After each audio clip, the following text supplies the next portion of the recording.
ನಿದ್ದೆ ಮಾಡ್ತಾ ಇದ್ದೀರಾ? Hallelujah, hallelujah. ಯೇಸು ಸ್ವಾಮಿ ಶಿಲ್ಬೆ ಮೇಲೆ ಎಷ್ಟು ಗಂಟೆಯಿಂದ ಎಷ್ಟು ಗಂಟೆವರೆಗೂ ಇದ್ರು? ಹಲ್ಲೆಲೂಯಾ. ಬೆಳಗ್ಗೆ 9 ಗಂಟೆಯಿಂದ ಅವರು ನಮ್ಮ ಬೈಬಲ್ ನೋಡ್ತೀವಿ 3 ಗಂಟೆ ಕಾಲ ಶಿಲ್ಬೆ ಮೇಲೆ. ಹಲ್ಲೆಲೂಯಾ. ನಾವು ದೇವರ ಆಲಯದಲ್ಲಿ 1-2 ತಾಸು ಇರೋದಕ್ಕೋಸ್ಕರ ನಾವೇನ್ ಮಾಡ್ತೀವಿ? ತೂಗಿಸ್ಬಾರ್ದು. ದೇವ್ರು ತೂಗಿಸ್ತಾರೆ. ಹಲ್ಲೆಲೂಯಾ. ಆ ನೋವುಗಳಲ್ಲಿ, ಆ ಬಾಧೆಗಳಲ್ಲಿ ಅವ್ರು ಏನು ಮಾತಾಡ್ತಿದ್ದಾರೆ? ಅಮೂಲ್ಯವಾದ 7 ಮಾತುಗಳನ್ನ ಮಾತಾಡ್ತಾ ಇದ್ದಾರೆ. Hallelujah, hallelujah. ನಾವು ಇವ್ರ ಮಾತನ್ನ ಕೇಳೋದು. 4ನೇ ಮಾತು ಮತ್ತಾಯನ ಸುವಾರ್ತೆ ನಾವು 27:46 ವಾಕ್ಯಗಳನ್ನು ನಮಗೆ ಬಿಡ್ಬೋದು.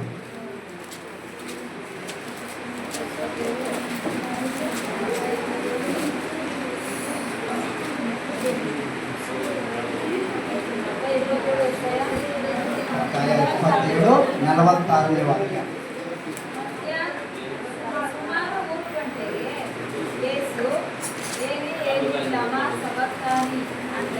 ನನ್ನ ದೇವರೇ ನನ್ನ ದೇವರೇ ಯಾಕೆ ನನ್ನನ್ನು ಕೈಬಿಟ್ಟಿದ್ದೀರಿ ಎಂದು ಮಹಾಧ್ವನಿಯಿಂದ ಕೂಗಿದರು. ಕನ್ನಡ ನಂಬಿಕೆ ಕೃಪಾ ಸಂಪನ್ನನಾದ ದೇವರೇ, ಸಮಯಕ್ಕಾಗಿ ನಿಮಗೆ ಸ್ತೋತ್ರ ಸಲ್ಲಿಸ್ತಾರೆ ಸ್ವಾಮಿ. ಅಪ್ಪ, ಈ 4ನೇ ಮಾತು ಸ್ವಾಮಿ, ಏಲಿ ಏಲಿ ಸಬಾಕ್ತನಿ, ನನ್ನ ದೇವರೇ ನನ್ನ ದೇವರೇ ಯಾಕೆ ನನ್ನ ಅಪ್ಪ. ಈ ವಾಕ್ಯದ ಗುಣಾರ್ಥಗಳು ಸ್ವಾಮಿ, ಈ ವಾಕ್ಯದ ಮಹಿಮೆ ಸ್ವಾಮಿ. ಅಪ್ಪ, ಈ ಕುಡಿ ಬಂದಿರುವಂಥ ಎಲ್ಲ ಮಕ್ಕಳ ಮೇಲೆ ಸ್ವಾಮಿ ಆವರಿಸಿ ನಮ್ಮನ್ನು ಮರೆಸಿ ಸ್ವಾಮಿ. ನೀನು ಮಾತನಾಡು ಸ್ವಾಮಿ, ನೀನು ಸಹಾಯ ಮಾಡು. ಯೇಸು ನಾಮದಲ್ಲಿ ತಂದೆ, ಆಮೇನ್, ಆಮೇನ್, ಹಲ್ಲೆಲೂಯಾ.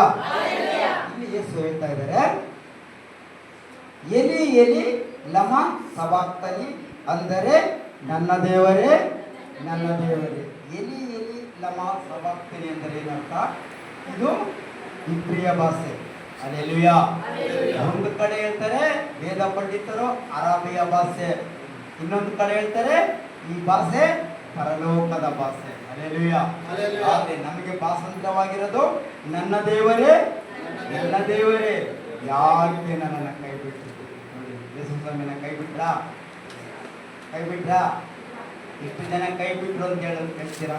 Hallelujah, hallelujah. ಯಾಕೆ ಕೈ ಬಿಟ್ರು ಅಂತಂದ್ರೆ ತಿಳಿಯೋದಿಲ್ಲ ನಮಗೆ. ಮತ್ತೊಂದು ವಾಕ್ಯನ ನಾವು ಧ್ಯಾನ ಮಾಡೋಣ. ಅದೇ ಯೆಶಾಯ 59:2 ಓದೋಣ. ಯೆಶಾಯ 59:2 ವಾಕ್ಯ. ಆದರೆ ನಿಮ್ಮ ಅಪರಾಧಗಳೇ ನಿಮ್ಮ ದೇವರಿಂದ ನಿಮ್ಮನ್ನು ಅಗಲಿಸುತ್ತಾ ಬಂದಿವೆ. ನಿಮ್ಮ ಪಾಪಗಳೇ ಆತನು ಕೇಳಲಾರದರಿಂದ ಆತನ ಮುಖಕ್ಕೆ ಅಡ್ಡವಾಗಿದೆ. ಹಲ್ಲೆಲೂಯಾ.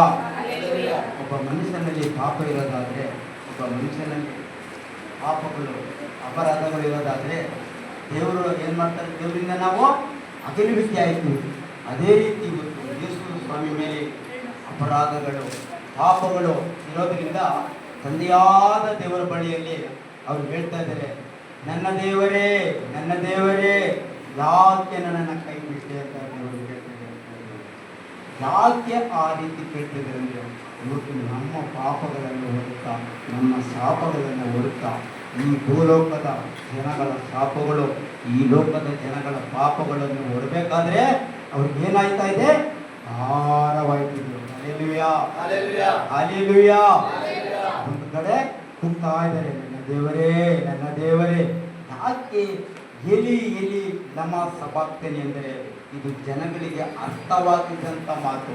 ಇದು ತಂದೆಯಾದ ದೇವರು ಮಾತ್ರ ಇದು ಅರ್ಥ ಆಗುವಂಥ ಮಾತು. Hallelujah, hallelujah. ಯಾಕೆ ಕೈ ಬಿಟ್ಟರು ದೇವರ ಮಕ್ಕಳೇ? ಇವತ್ತು ನಮ್ಮ ಅಪರಾಧಗಳ ನಿಮಿತ್ತ ಯೇಸು ಕ್ರಿಸ್ತನು ಶಿಲುಬೆ ಮೇಲೆ ಅವರು ತಂದೆಯಿಂದ ದೇವರು ಕೈ ಬಿಡಲ್ಪಡಂಥ ಪರಿಸ್ಥಿತಿ ಬಂತು. ಇವತ್ತು ಪ್ರಿಯ ದೇವರ ಮಕ್ಕಳೇ, ನಾವು ವಾಕ್ಯ ನೋಡೋದಾದರೆ ಯೆಶಾಯ 53:4 ವಾಕ್ಯದಲ್ಲಿ ಹೇಳ್ತಿದೆ. ನಾವು ನೋಡೋದಾದರೆ ಆತನು ಓದಿ. ನಿಜವಾಗಿಯೂ ನಮ್ಮ ಸಂಕಷ್ಟಗಳನ್ನು ಅನುಭವಿಸಿದನು, ಅವನು ಹೊತ್ತ ಹೊರೆಯು ನಮ್ಮ ಸಂಕಟವೇ ಹೌದು. ಹಲ್ಲೆಲೂಯಾ. ನಾವು ಹೊರಬೇಕಾದಂಥ, ನಾವು ಅನುಭವಿಸತಕ್ಕಂಥ ಸಂಕಟ ಯಾರ ಮೇಲೆ ಬಂತಂತೆ?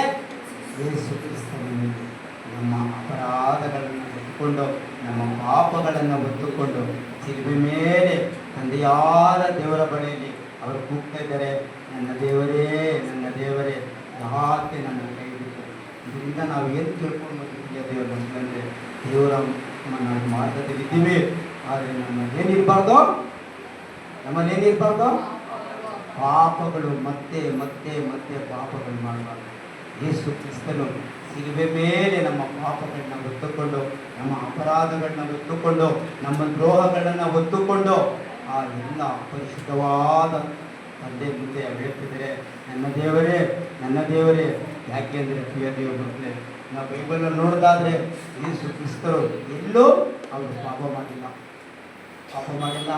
ನೀತಿವಂತನಾದ ಯೇಸು ಕ್ರಿಸ್ತನು ನಾವು ಯೋಹಾನ ಸುವಾರ್ತೆಯಲ್ಲಿ ನಾವು 3:16 ವಾಕ್ಯದಲ್ಲಿ ನೋಡೋದಾದರೆ, ಲೋಕದ ಮೇಲೆ ಎಷ್ಟೋ ಪ್ರೀತಿ ಹಿಡಿದು ತಂದೆಯಾದ ದೇವರೇನು ಮಾಡುವ ಒಬ್ಬನೇ ಮಗನ ಯಾಕೆ ಕಳಿಸ್ಕೊಡ್ತಾರೆ ಒಂದು ಭಕ್ತಲ್ಲಿ ಈ ಯಜ್ಞದ ತುಡಿಯಾಗಿ ನಮ್ಮ ಪಾಪಗಳನ್ನು ಬರುವುದಕ್ಕೋಸ್ಕರ ಅಲೆಲುಯಾ. ಇವತ್ತು ನಮ್ಮ ಪಾಪಗಳು ಬರುವಂಥ ದೇವರ ಮುಂದೆ ನಾವು ಮತ್ತೆ ಮತ್ತೆ ಮತ್ತೆ ಮತ್ತೆ ನಮ್ಮ ಜೀವಿತಗಳು ಯಾವ ರೀತಿ ಇರಬೇಕು ಅಂದರೆ ಪರಿಶುದ್ಧತೆಯಾಗಿ ನಾವು ಕಾಪಾಡಿಕೊಳ್ಳಬೇಕು. ದೇವರ ಮಾರ್ಗದಲ್ಲಿ ನಡೆಯುವಂಥ ಮಕ್ಕಳಾಗಿ ನಾವು ಕಾಪಾಡ್ಕೊಂಡು ಪ್ರಿಯ ದೇವರ ಮಕ್ಕಳು. ಅದೇ ನಾವು ಯೋಹಾನ 14:8-9 ಓದಿ. ಯೋಹಾನ 14:8-9. ಫಿಲಿಪ್ಪನು, ಸ್ವಾಮಿ, ನಮಗೆ ತಂದೆಯನ್ನು ತೋರಿಸು, ನಮಗೆ ಅಷ್ಟೇ ಸಾಕು ಅಂದನು. ಯೇಸು ಅವನಿಗೆ, ಫಿಲಿಪ್ಪನೇ, ನಾನು ಇಷ್ಟು ದಿವಸ ನಿಮ್ಮ ಸಂಗಡ ಇದ್ದರೂ ನೀನು ಇನ್ನೂ ನನ್ನನ್ನು ಅರಿತುಕೊಳ್ಳಲಿಲ್ಲವೇ? ನನ್ನನ್ನು ನೋಡಿದವನು ತಂದೆಯನ್ನು ನೋಡಿದ್ದಾನೆ. ನಮಗೆ ತಂದೆಯನ್ನು ತೋರಿಸಲು ನೀನು ಹೇಳುವುದು ಹೇಗೆ? ಹಲ್ಲೆಲೂಯಾ. ಇಲ್ಲಿ ಫಿಲಿಪ್ಪನ ಕೇಳ್ತಾ ಇದ್ದಾನೆ, ತಂದೆಯನ್ನು ತೋರಿಸು. ನೋಡಿ, ಎಲ್ಲನ ನೋಡಿದಾಗಲೂ ನಾವು ಬೈಬಲಲ್ಲಿ ತಂದೆಯಿಂದ ಯೇಸು ಸ್ವಾಮಿ ಎಲ್ಲೂ ಕೈ ಬಿಡಲ್ಪಟ್ಟಿರಲಿಲ್ಲ. ಹಲ್ಲೆಲೂಯಾ. ತಂದೆಯನ್ನು ನೋಡಿದ್ರು ಅದು ನನ್ನನ್ನು ನೋಡಿದ ರೀತಿ ಅಂತ ಯೇಸು ಸ್ವಾಮಿ ಹೇಳ್ತಾರೆ. ಆ ರೀತಿಯಾದ ತಂದೆ ಮಗ ಆ ರೀತಿ ಐಕ್ಯತೆಯಾಗಿದ್ದಂಥ ದೇವರು ಈಗ ಶಿಲ್ಪೆ ಮೇಲೆ ತಂದೆಯಿಂದ ಕೈ ಬಿಡಲ್ಪಟ್ಟಂಥ ಪರಿಸ್ಥಿತಿಗಳು ಬಂತು. ಯಾಕೆ ಅವರಿಗೆ ಕೈ ಬಿಡಲ್ಪಟ್ಟಂಥ ಪರಿಸ್ಥಿತಿ ಅಂದರೆ, ಅದು ನಮ್ಮ ಪಾಪ ನಿಮಿತ್ತವಾಗಿ, ನಮ್ಮ ಶಾಪಗಳ ನಿಮಿತ್ತವಾಗಿ, ಜನಗಳ ದ್ರೋಹಗಳ ನಿಮಿತ್ತವಾಗಿ ಯೇಸು ಕ್ರಿಸ್ತನು ಶಿಲ್ಪೆ ಮೇಲೆ ತಂದೆಯಿಂದ ಕೈ ಬಿಡಲ್ಪಟ್ಟಂಥ ಪರಿಸ್ಥಿತಿ ಆತನಿಗೆ ಗೊತ್ತು. ಪ್ರಿಯ ದೇವ ಮಕ್ಕಳೇ, ನಾವಾಗೆ ಮತ್ತೊಂದು ವಾಕ್ಯ ನೋಡೋದಾದರೆ 1 ಯೋಹಾನ ನಾವು 5:17 ನೋಡೋದಾದರೆ, ನೀತಿಗೆ ವಿರೋಧವಾದದ್ದು ಪಾಪ ಅಂತ ಬೈಬಲ್ ಹೇಳುತ್ತೆ. ಹಲ್ಲೆಲೂಯಾ. ನೀತಿವಂತನಾದ ಯೇಸು ಕ್ರಿಸ್ತನ ಮೇಲೆ ಪಾಪವಾದ ಕಾರ್ಯಗಳು ಅಪರಿಮಿತವಾದ ಅವರು ಭಾರವಾಗಿರಬೇಕಾದ್ರೆ ಅವರು ತಡೆಯಲಾರದಷ್ಟ ಬಾಧೆಗೆ ಒಳಗಾಗಿ, ಅದಕ್ಕಿಂತ ಮುಂಚೆ ಯೇಸು ಸ್ವಾಮಿ ಶಿಲುಬೆ ಮೇಲೆ ತನ್ನ 39 ಕಿಡಿಯೇಟಿಂದ ತನ್ನ ಶರೀರದಲ್ಲಿರುವಂಥ ಎಲ್ಲ ರಕ್ತಗಳನ್ನು ಕಳ್ಕೊಂಡು ಅವರು ಒಂದು ಕಡೆ ಶರೀರದ ಬಾಧೆಯಲ್ಲಿ, ಆದರೆ ಆವಾಗ ನಮ್ಮ ಜನಗಳ ಪಾಪಗಳನ್ನು ಅವರ ಮೇಲೆ ಹೊರಬೇಕಾದ್ರೆ ನಾವು ಯೆಶಾಯ 53:12 ವಾಕ್ಯ ಓದಿ.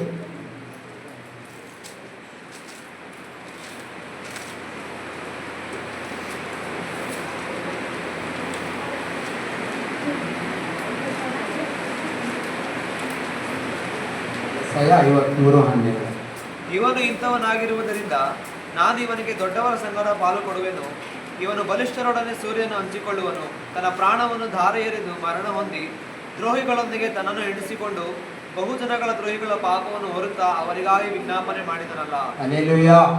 ಯೇಸು ಕ್ರಿಸ್ತನು ಬಹುಜನಗಳ ಪಾಪಗಳನ್ನು ಹೊರುತ್ತಾ, ಇವತ್ತು ನಮ್ಮ ಪಾಪ ಶಾಪ ಯಾರು ಹೊತ್ಕೊಡ್ರು ಅಂದರೆ, ನಾವು ನಿಂತ್ಕೊಂಡು ಅಂಗದಾಚಬೇಕಾದಂಥ ಸ್ಥಳದಲ್ಲಿ ಯೇಸು ಕ್ರಿಸ್ತನು ನಿಂತ್ಕೊಂಡು ನಮಗೋಸ್ಕರ ತಂದೆಯಾದ ದೇವರ ಬಳಿಯಲ್ಲಿ ಹೇಳ್ತಾ ಇದ್ದಾರೆ, ನನ್ನ ದೇವರೇ ನನ್ನ ದೇವರೇ ಯಾಕೆ ನನ್ನನ್ನು ಕೈ ಬಿಟ್ಟೆ?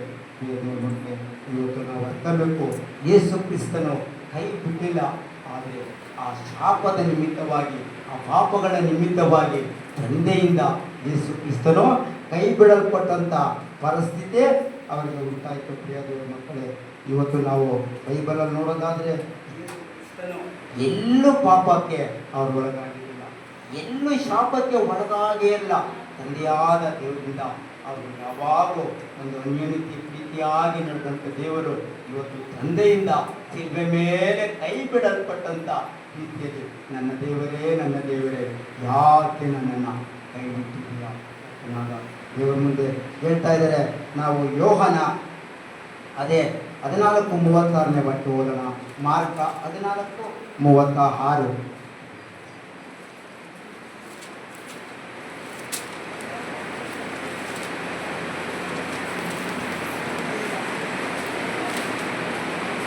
ದೇವರನ್ನು ಪ್ರಾರ್ಥಿಸಿ, ಅಪ್ಪ ತಂದೆಯೇ, ನಿನಗೆ ಎಲ್ಲವೂ ಸಾಧ್ಯ, ಈ ಪಾತ್ರೆಯನ್ನು ನನ್ನಿಂದ ತೊಲಗಿಸು, ಆದರೂ ನನ್ನ ಚಿತ್ತದಂತಾಗದೆ ನಿನ್ನ ಚಿತ್ತದಂತೆ ಆಗಲಿ ಅಂದನು. ಹಲ್ಲೆಲೂಯಾ. ದೇವರು ನೋಡಿ ಶಿಲುಬೆ ಮೇಲೆ ಇದ್ದಾಗಲೂ ದೇವರ ತಂದೆ ಚಿತ್ತವನ್ನೇ ಯೇಸು ಕ್ರಿಸ್ತನು ಮಾಡಿ ಮುಗಿಸ್ತಾ ಇದ್ದಾನೆ. Hallelujah, hallelujah. ಇವತ್ತು ನಾವು ಇದರಿಂದ ಏನು ತಿಳ್ಕೊಂಡೋದು ಅಂದರೆ, ಇವತ್ತು ನೋಡಿ ನಮ್ಮ ಪಾಪಗಳು, ಇವತ್ತು ಒಬ್ಬ ಮನುಷ್ಯ ಮಾನವರಿಂದ ಕೈ ಬಿಡಲ್ಪಡ್ಬೋದು, ಆದರೆ ದೇವರಿಂದ ಕೈ ಬಿಡಲ್ಪಟ್ಟಾಗ ಅವನ ಪರಿಸ್ಥಿತಿಗಳು, ಅವನ ಕಾರ್ಯಗಳೆಲ್ಲ ಚಿಂತಾಕಾರವಾಗಿ ಕಾಣಲ್ಪಡುತ್ತೆ. ಯೇಸು ಕ್ರಿಸ್ತನು ಶಿಲುಬೆ ಮೇಲೆ ಇರಬೇಕಾದ್ರೆ ನನ್ನ ದೇವರೇ ಏಕೆ ನನ್ನನ್ನು ಕೈ ಬಿಟ್ಟೆ? ಇವತ್ತು ನಾವು ಆ ರೀತಿ ಕೈ ಬಿಡಲ್ಪಡುವಂಥ ಪರಿಸ್ಥಿತಿ, ದೇವರು ನಮ್ಮ ಮಧ್ಯದಲ್ಲಿ ನಿಂತು ಅವರೆಲ್ಲವನ್ನು ಶಿಲುಬೆ ಮೇಲೆ ಹಿಡಿದು ಇವತ್ತು ದೇವರು ನಮಗೋಸ್ಕರ ಎಲ್ಲ ಬಾಧೆ, ಅವಮಾನಗಳು, ನಿಂದೆಗಳನ್ನು ದೇವರು ಅನುಭವಿಸ್ತಿರ್ತಾರೆ. ಕರ್ತನಾದ ಯೇಸು ನೋಡಿ ಲಾಸ್ಟ್ ಬಲಿದಾಗಿ ಹೇಳುತ್ತೆ. ಯೆಶಾಯ 54:8 ವಾಕ್ಯ ಓದಿ.